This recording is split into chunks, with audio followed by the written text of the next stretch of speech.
Bismillahirrahmanirrahim. Alhamdulillahirabbil alamin. Wassalatu wassalamu ala sayyidina Muhammadin asyrafil mursalin wa ala alihi wa sahbihi ajmain. Subhanaka la ilma lana illa ma 'allamtana innaka antal alimul hakim. Wa tub 'alaina innaka antat tawwabur rahim wa taqabbal minna innaka antas samiul alim.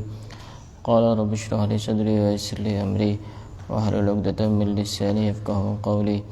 Nawaitu ta'alluma wa ta'lim al-fatiha wal istifadah wa tamassuka ala kitabillah wa sunnati rasulih wa du'a ila al-huda wa dalalah ala al-khair ibtigha'a mardatihi wa qurbihi wa tawabihi subhanahu wa ta'ala. Qala al-musannifu rahimahullahu ta'ala wa nafa'ana bihi wa bi'ulumihi wa amaddana bi asrarihi wa anwarihi wa nafahatihi fid dunya wal akhirah. Sebelum kita lanjutkan membaca kitab Wasailul Usul ila Syama'ilir Rasul, kita kirimkan Fatihah terlebih dahulu kepada Rasulullah dan kepada para wali-wali dan kepada guru-guru kita dan juga kepada para pengarang-pengarang kitab, para ulama, para aulia, para sholihin, para syuhada, para tabi'in, dan kita khususkan untuk kedua orang tua kita, baik yang masih hidup maupun yang sudah wafat. Dan juga kita niatkan dengan belajar syama'il ini, semoga segala urusan kita dipermudah oleh Allah, hajat-hajat kita dikabulkan oleh Allah, dan hidup kita menjadi hidup yang berkah. Allahumma Mustafa Muhammad sallallahu alaihi wasallam jami'a hadrati wa li baiti samajimi khanim anbiya wa sallallahu alaihi wa sallam sabata wa tabin jibain al muqarrabin jami'a al masyayikh al muqarrabin bari sallallahu alaihi wa sallam qadar jina wa sallam shaydan wa sallam Muhammad sallallahu alaihi wa sallam jami'a wa la tasah jami'a wa la fi jabal wa ta'ala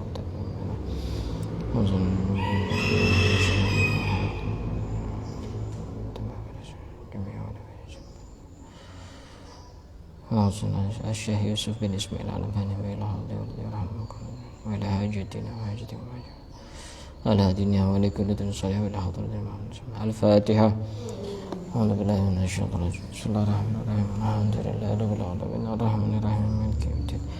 Iyyaka na'budu wa nasta'inu ihdinas siratal mustaqim siratal ladzina an'amta 'alaihim ghairil maghdubi 'alaihim waladdallin.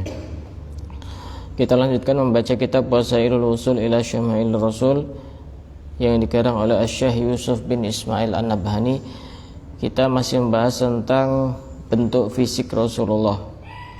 Pada pembahasan sebelumnya kita sudah membahas bahwasanya karena Rasulullah sallallahu alaihi wasallam hasanal jismi rawahu ghairu wahidin. Rasulullah itu pribadi yang sangat bagus fisiknya, jisimnya. Artinya beliau termasuk pribadi yang sangat sempurna, sangat proporsional bentuk fisiknya, bentuk tubuhnya. Wa rawa at-Tirmidzi an Anasin radhiyallahu taala anhu. Imam at-Tirmidzi meriwayatkan dari Sayyidina Anas. Kalau di sini disebutkan Sayyidina Anas, yang dimaksud adalah Anas bin Malik. Siapa Anas bin Malik? Khadim. Khadim itu apa? Yang melayani. Kalau dikatakan pembantu terlalu kurang pantas dinisbatkan kepada Sayyidina Anas. Ya, pembantu, tapi kalau pembantunya Rasulullah menjadi mulia. Dan Sayyidina Anas ini pernah mengabdi kepada Rasulullah selama 10 tahun, kurang lebih 10 tahun.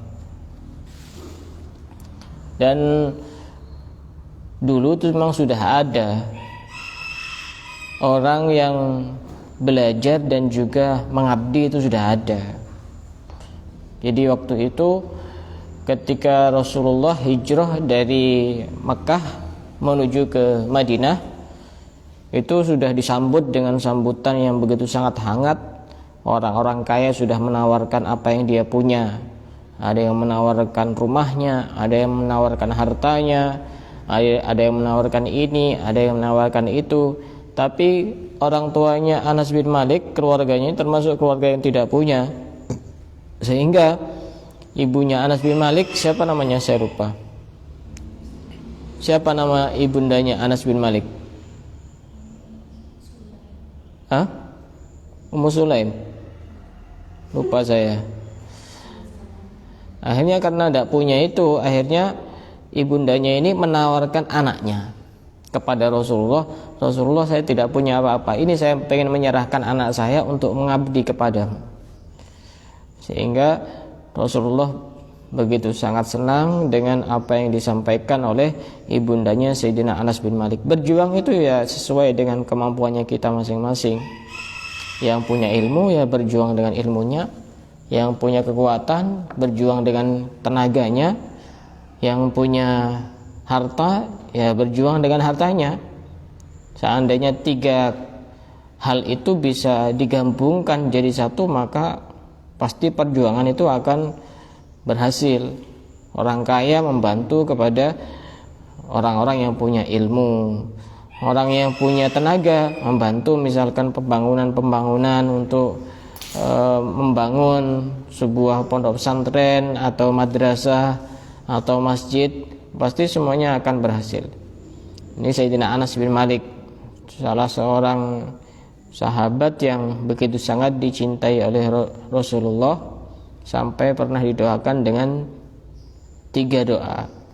Apa 3 doa itu? Sayyidina Anas bin Malik ini pernah didoakan, pertama dipanjangkan umurnya sampai umurnya beliau itu 100 lebih, sampai beliau itu sudah tidak semangat untuk hidup saking lamanya umurnya itu, saking lamanya.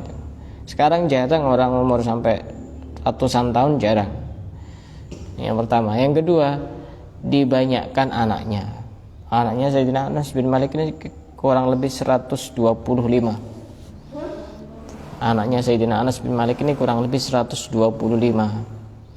dan semuanya jadi orang besar semuanya, dan dijadikan orang yang banyak hartanya. Jadi waktu itu orang-orang Madinah itu banyak yang punya kebun kurma, itu rata-rata panennya itu setahun sekali. Tapi punya Sayyidina Anas bin Malik ini setahun 2 kali. Ini berkah mengabdi kepada Rasulullah. Jadi kalau pengen berkah itu bukan belajar, mengabdi dan juga punya keyakinan yang sangat kuat bahwa gurunya itu mulia walaupun keadaannya tidak mulia. Itu keberkahan ada di situ. Kalau pengen ilmu ya belajar dan belajar. Kalau pengen berkah, ngabdi melayani apa yang dibutuhkan oleh orang-orang soleh, oleh orang-orang yang berilmu. Dan kebunnya Anas bin Malik ini bisa mengeluarkan bau yang begitu sangat harum seperti bau misik. Nah, ini Imam At-Tirmidzi meriwayatkan dari Anas bin Malik radhiyallahu taala anhu, qala kana Rasulullah sallallahu alaihi wasallam laisa bit-tawilil ba'in. Rasulullah itu manusia yang tidak tinggi banget. Orang itu kan kalau terlalu tinggi kan tidak bagus ya. Apa istilahnya? Jangkung. Ya kelihatan tidak bagus. Rasulullah itu tinggi, memang tinggi, tapi tingginya itu bagus itu loh. Wala bil qasir. Rasulullah juga tidak pendek. Orang ya, kalau terlalu pendek kan juga tidak bagus. Istilahnya apa itu? Pendek itu. Kerdil, apa namanya? Apa ada? Ada yang kecil-kecil itu, pendek-pendek itu apa? Rasulullah tidak pendek, juga tidak terlalu tinggi. Rasulullah itu tengah-tengah. Ya, pokoknya kalau kita gambarkan Rasulullah sempurna. Tidak terlalu tinggi, juga tidak terlalu pendek. Tapi walaupun begitu, Rasulullah itu diriwayatkan oleh Imam Al-Baihaqi dan Ibnu Asakir bahwasanya lam yakun yumasyi ahadun minan nasi illa talahu sallallahu alaihi wasallam. Rasulullah itu ketika berjalan bersama orang-orang yang lain, pasti beliau terlihat lebih tinggi. Ini kehebatan Rasulullah. Beliau memang tidak tinggi banget, tapi ketika berjalan pasti lebih tinggi. Seakan-akan Allah itu tidak rela ada yang lebih tinggi daripada Rasulullah, baik dari segi fisiknya maupun dari segi kemuliaannya. Dan bahkan ada juga orang yang terkenal tinggi, tapi ketika berjalan dengan Rasulullah lebih terlihat tinggi Rasulullah. Ketika duduk juga seperti itu. Dijelaskan bahwasanya karena idza jalasa yakunu katifu a'la minal jalis. Rasulullah itu ketika duduk pasti pundaknya lebih tinggi daripada yang lainnya, pasti. Itu salah satu keistimewaan Rasulullah.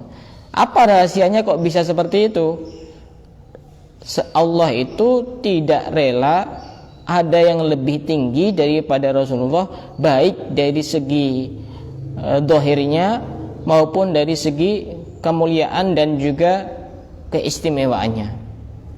Jadi Rasulullah memang manusia yang sangat mulia, sangat utama, sangat istimewa dibanding manusia-manusia yang lain. Ada beberapa keistimewaan Rasulullah yang tidak dimiliki oleh manusia biasa, bahkan oleh nabi-nabi yang lain juga termasuk para sahabat. Pertama, Rasulullah itu tidak pernah mimpi basah. Tidak pernah. Tidak pernah mimpi basah. Mimpi. Tidak pernah mimpi basah. Orang mimpi basah kan sudah biasa. Tapi kalau terlalu sering itu biasanya gangguan itu. Ada gangguan gaib kalau terlalu sering. Biasanya kadang-kadang dipermainkan oleh jin. Yang kedua, Rasulullah tidak pernah menguap. Rasulullah itu tidak pernah menguap. Kalau kita sudah sering, sehari berapa kali. Yang bagus itu kalau menguap itu jangan tidak ditutup. Tutup. Kalau menguap tutup. Nutupnya pakai tangan kiri, jangan pakai tangan kanan. Dan sebenarnya sebelum ditutup, langkah yang pertama itu bagusnya ditahan. Tapi memang agak agak berat kalau masih ditahan itu. Jadi itu cara pertama. Kalau memang sudah tidak kuat, tidak apa-apa, tapi tutup pakai tangan kiri. Karena kalau dibuka itu nguap itu bagian dari sinyal-sinyal setan sudah mau menggoda manusia itu. Karena nguap itu kan permulaan dari ngantuk, setelah ngantuk kemudian tidur. Kalau sudah tidur ya sudah selesai itu.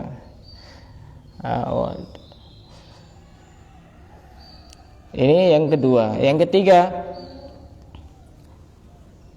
hewan-hewan itu tidak ada yang lari ketika didekati oleh Rasulullah. Tidak ada yang lari sama sekali. Ad-dawab itu hewan-hewan yang yang melata atau hewan-hewan yang lain juga sama. Kalau kita ada ayam coba deketi, lari. Rasulullah tidak seperti itu. Dan bahkan waktu itu pernah ada kejadian di Madinah itu, pernah ada onta yang mengamuk dan bahkan banyak yang jadi korban. Sampai ada rumah yang dirusak oleh onta itu, sampai matanya merah ontanya itu. Akhirnya ontanya ini ditempatkan di satu kandang karena khawatir membahayakan. Sehingga waktu itu ada yang lapor kepada Rasulullah, ya Rasulullah, ini onta ini sering ngamuk-ngamuk ini, matanya merah, bahkan ngamuk ke orang-orang, ke rumah-rumah, ini gimana ini? Hanya Rasulullah datang. Setelah Rasulullah datang, apa yang terjadi? Ontanya sangat tenang, dan kemudian ontanya itu merunduk seakan-akan sujud kepada Rasulullah, dan setelah itu dielus-elus oleh Rasulullah, dan setelah itu tidak kumat lagi. Tidak ada yang tidak cinta kepada Rasulullah. Orang yang tidak cinta kepada Rasulullah itu orang yang sudah benar-benar celaka kalau tidak cinta kepada Rasulullah. Yang keistimewaan yang berikutnya yang ada pada diri Rasulullah itu, lalat tidak pernah hinggap di tubuhnya. Tidak pernah.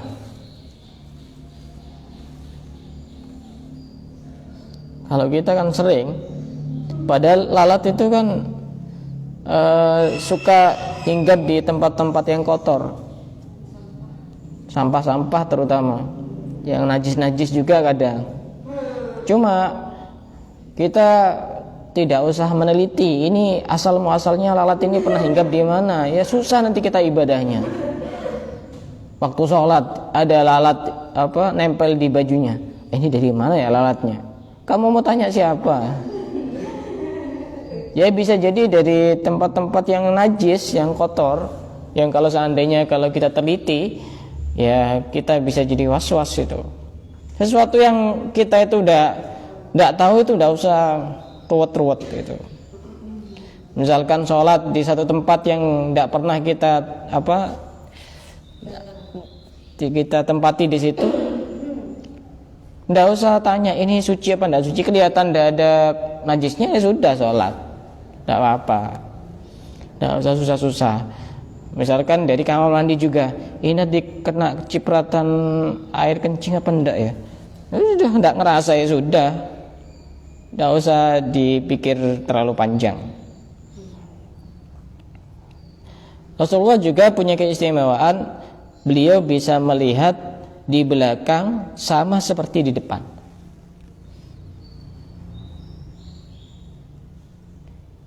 Jadi ada orang di belakangnya, itu Rasulullah bisa melihat seakan-akan sama seperti di depan. Kita sebenarnya juga sama bisa melihat, tapi pakai spion. Ketika naik sepeda atau naik mobil, Rasulullah itu sama, ngelihat di belakang sama seperti melihat di depan. Dan keistimewaan Rasulullah yang lain juga, Rasulullah itu ketika buang hajat langsung tidak tersisa sedikit pun.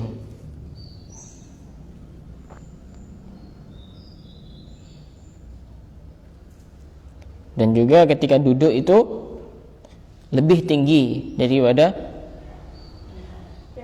yang lain.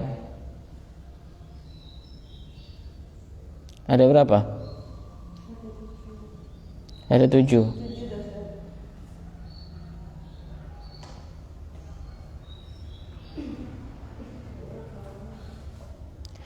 Rasulullah hatinya tidak pernah tidur walaupun matanya tidur. Rasulullah hatinya tidak tidur. Kalau kita kedua-duanya tidur juga tidur. Keseringan ya. Ngantukan yang terlalu sering itu juga bagian dari gangguan itu.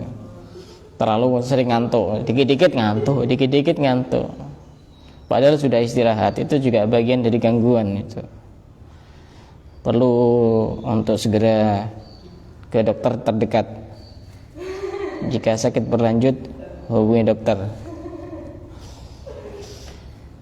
Nah, Rasulullah itu tidak tinggi juga tidak pendek, artinya tengah-tengah antara tinggi dan pendek. Wala bil abyadil amhaq. Rasulullah itu juga tidak terlalu putih. Rasulullah memang putih, tapi tidak terlalu putih sehingga nanti mengarah kepada orang yang punya penyakit apa?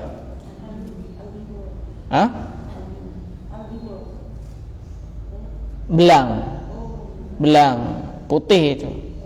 Atau ada juga bukan belang tapi ada orang yang putih, terlalu putih itu. Apa ya istilahnya itu? Saya pernah lihat juga itu. Tapi Rasulullah itu putihnya itu ada bercahayanya dan ada sedikit kemerah-merahan Rasulullah itu. Wajahnya itu ya bukan cuma wajahnya, bentuk fisiknya, bentuk tubuhnya itu putih, bercahaya dan juga ada kemerah-merahannya. Jadi kalau kita bayangkan kayaknya indah betul itu. Jadi putihnya itu bukan putih yang terlalu putih sehingga sama seperti kayak kapur yang biasanya buat seperti ini, apa namanya? Iya, apa namanya itu? Ya pokoknya putih-putih seperti itu bukan, tapi putihnya itu indah.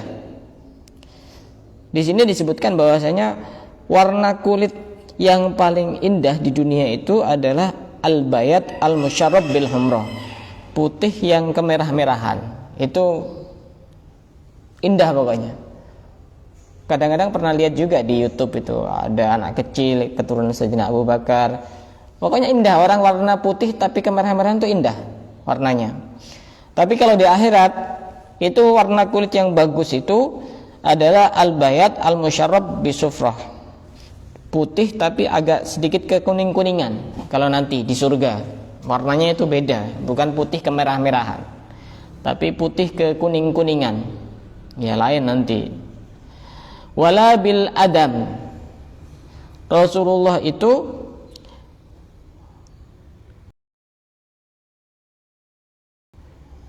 tubuhnya tidak terlalu merah. Ya tadi kan putih kemerah-merahan, tapi juga tidak terlalu merah. Nanti kan seperti apa ya kalau terlalu merah itu? Ya pokoknya sempurna lah. Kalau kita ngomong juga kebingungan mau ngomong kayak apa. Jadi darahnya juga enggak pas langsung kelihatan merah semuanya, enggak. Ya tadi ada merah-merah sedikit itu. Ada yang mengatakan asmar ilal bayat. Asmar itu agak sedikit kecoklat-coklatan kayak semacam sawo matang, tapi lebih mendekati kepada putih. Itu Rasulullah. Jadi warna kulitnya bukan sawo matang, bukan. Itu orang Jawa. Kadang-kadang diterjemahkan seperti itu. Jadi ada merah tapi ada putih-putihnya, tapi bukan coklat. Bukan coklat. Wala bil ja'di, Rasulullah itu rambutnya tidak lurus, bil ja'dil qatid, tidak terlalu lurus, wala bis sabti, dan juga tidak terlalu keriting. Ya, rambutnya itu ikal, tahu ikal? Ikal itu tengah-tengah antara lurus dan keriting. Wa ma'nal ba'in adh-dhahiru tuluhu wal amhaki asyadidul bayat al khali anil khumrah. Ini keterangan yang sudah saya jelaskan, jadi tidak perlu saya jelaskan, cukup saya baca. Wal adim al asmar wal ja'di man fi sya'rihi iltiwa wal qatid syadidul ju'udah was sabat mustarsilus sya'r. Wa kana Rasulullah sallallahu alaihi wasallam rajulan marbu'an. Rasulullah itu rambutnya itu ya antara lurus dan keriting. Ba'ida ma bainal mankibaini. Rasulullah itu bahunya itu sekitar sepundak itu. Rambutnya sekitar sepundak segini. Jadi Imam Haddad itu hampir semuanya sunnah-sunnah Rasulullah itu ditiru oleh Imam Haddad. Sehingga beliau ketika menjelang akhir hayatnya itu ada satu yang belum pernah ditiru, yaitu berambut panjang. Jadi Imam Haddad itu menjelang akhir wafatnya itu beliau berambut panjang niru Rasulullah. Makanya orang rambut panjang itu bisa jadi niru Rasulullah, bisa jadi niru yang lain. Beda gitu. Kalau niru yang lain ya akhlaknya kayak yang lain. Tapi kalau niru Rasulullah, satu contoh misalkan Habib Ali Jufri pernah rambutnya segini. Waktu Habib Ali Jufri yang muridnya Habib Umar waktu masih muda pernah rambutnya segini. Oh ganteng. Orangnya jelek biasa rambutnya segini. Duh. Orang itu penampilan orang itu pasti sesuai dengan yang sering dilihat, dan ucapan seseorang itu sesuai yang sering dia dengar. Beberapa kali saya menemukan anak sekolah itu laki-laki ininya ditindik. Ketika saya tanya, kamu niru siapa? Tidak tahu pak, niru siapa? Jawab, kamu niru siapa? Niru orang soleh bukan? Niru kiai bukan? Niru ustadz juga bukan? Pasti niru yang di jalan-jalan itu. Karena dia mengagumi itu. Jadi mengagumi itu jangan salah. Karena yang dikagumi itu, saya kasihan juga. Ini benar-benar ditusuk ininya. Pernah juga ada yang saya tanya itu, dia sekolah pakai apa namanya? Baju apa itu biasanya ada penutupnya itu? Hah? Jumper ya, laki-laki. Tak lihat ini dari pertama masuk kok ditutup terus tak suruh buka itu diginikan telinganya, akhirnya tak suruh buka. Ternyata tindian. Tak tanya, kenapa kamu kok tindian telinganya? Ini Pak, saya ini biar tidak sering jatuh. Kok aneh ya? Kalau orang gunung katanya seperti itu katanya. Kalau ada anak laki-laki yang sering jatuh, biar tidak sering jatuh ditindik. Ini pemahaman-pemahaman yang tidak benar. Apa hubungannya ditindik sama jatuh? Kenapa tidak dari kecil aja sekalian? Kalau perlu kasih yang besar biar tidak benar-benar jatuh itu. Semua itu dari Allah. Ini pemahaman-pemahaman yang tidak benar. Tapi saya tidak begitu yakin dengan hal-hal seperti itu. Ya mungkin pertama gaul gaya. Padahal gaul itu dari bahasa Arab. Gaul itu artinya genderuwo. Orang yang gaul itu ya 11-12 lah. Udah beda jauh. Benar itu, penampilan orang itu sesuai dengan yang sering dia lihat. Betul. Dan apa yang dia ucapkan sesuai dengan yang sering dia dengar. Dia sering dengar ilmu, sering dengar pengajian, ngomongnya bagus-bagus. Nah, kalau sering nongkrong di jalan, sering ngopi macam-macam, ya ngomongnya kasar-kasar, asu. Ini anak-anak masih muda ini, kehilangan sosok idola. Padahal sudah jelas kalau ditanya kamu agamanya apa? Islam. Nabimu siapa? Nabi Muhammad. Idolamu siapa? Bingung jawabnya.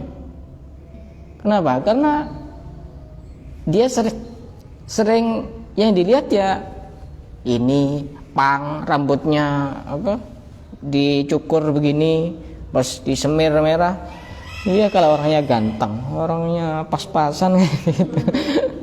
Tidak pantas sama sekali itu. Betul itu. Dan bisa dirasakan sendiri. Saya kenapa kok suka warna putih? Karena saya kagum dengan mereka yang suka warna putih. Dan ada banyak hal yang mungkin sebagian itu ya tidak semuanya harus diceritakan. Pokoknya prinsipnya itu penampilan seseorang itu sesuai dengan apa yang sering ia lihat, dan ucapan seseorang itu sesuai dengan apa yang sering ia dengar. Itu sudah seakan-akan sudah menjadi lagu wajib, itu sudah. Adhimal Jummah. Rasulullah itu rambutnya itu tebal. Ada beberapa riwayat sebenarnya. Ada yang mengatakan Rasulullah rambutnya sampai ke daun telinganya, sekitar sebegini. Maksudnya ini sampai ke daun telinga seperti ini. Ada yang mengatakan sampai pundak. Cuma tidak ada yang mengatakan sampai sini. Kalau misalkan ada laki-laki berambut panjang sampai segitu, pas ditiru, kamu niru siapa? Rasulullah rambutnya panjang. Kamu baca kitab apa? Panjangnya Rasulullah sampai segini ukurannya, sudah paling notok gitu. Tidak ada riwayat yang mengatakan lebih panjang daripada itu, tidak ada. Nanti kan tambah menyerupai perempuan. Ada 3 riwayat tentang rambut Rasulullah itu. Ada yang mengatakan sekitar sampai daun telinga, ada yang di tengah-tengah antara daun telinga sampai pundak, dan ada yang sampai pundak. Sesekali saya nanti akan berambut panjang. Kenapa? Jangan sekarang tapi nanti aja. Saya bilang ke santri-santri itu, silahkan berambut panjang, tapi niru Rasulullah.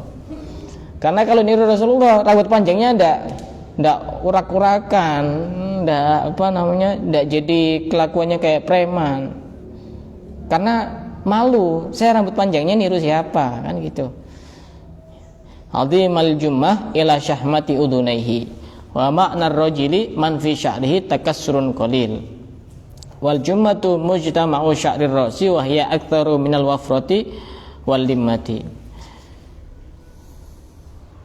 Wa kana Rasulullah sallallahu alaihi wasallam syasnal kaffaini wal qadamaini. Rasulullah itu pribadi yang telapak tangan dan telapak kakinya itu tebal. Tapi walaupun seperti itu, tidak ada satupun ketika memegang telapak tangan Rasulullah kecuali mereka semua merasakan bahwa saya tidak pernah menyentuh yang lebih halus daripada telapak tangan Rasulullah, walaupun telapak tangannya tebal. Walaupun telapak tangan kita yang kasar, salaman itu kayaknya kayak nyentuh besi. Kata Sayyidina Anas itu, masastu huzzan wala hariran alyana min kafi Rasulillah. Saya tidak pernah menyentuh sutra dan barang-barang yang lebih halus dan lebih lembut daripada telapak tangan Rasulullah Shallallahu Alaihi Wasallam. Tidak ada yang lebih halus, walaupun beliau itu ya tebel, seakan-akan kayak apa, kasar gitu ya. Cuma ketika salaman itu lembut, tangannya Rasulullah itu lembut. Tapi tidak menjadi aib ketika tangan orang itu kasar, dan bahkan Rasulullah pernah mencium telapak tangan orang yang sangat kasar. Karena apa? Karena bekerja untuk keluarganya, dicium oleh Rasulullah. Rasulullah begitu sangat menghargai orang yang mengeluarkan keringatnya untuk menafkahi keluarganya dengan cara yang halal, sampai dicium telapak tangannya. Telapak tangan yang kasar tapi mulia. Makanya yang bagus kerja itu harus yang halal, yang berkah, yang tidak mengganggu kewajiban kita sehari-hari. Dan masih ada banyak keterangan yang lain yang insyaallah akan kita lanjutkan pada pertemuan yang akan datang, termasuk kepala Rasulullah itu bagaimana bentuknya ketika berjalan itu, bagaimana terus bentuk bidang dadanya Rasulullah itu seperti apa. Itu insyaallah akan kita lanjutkan pada pertemuan yang akan datang. Wallahu a'lam bishawab.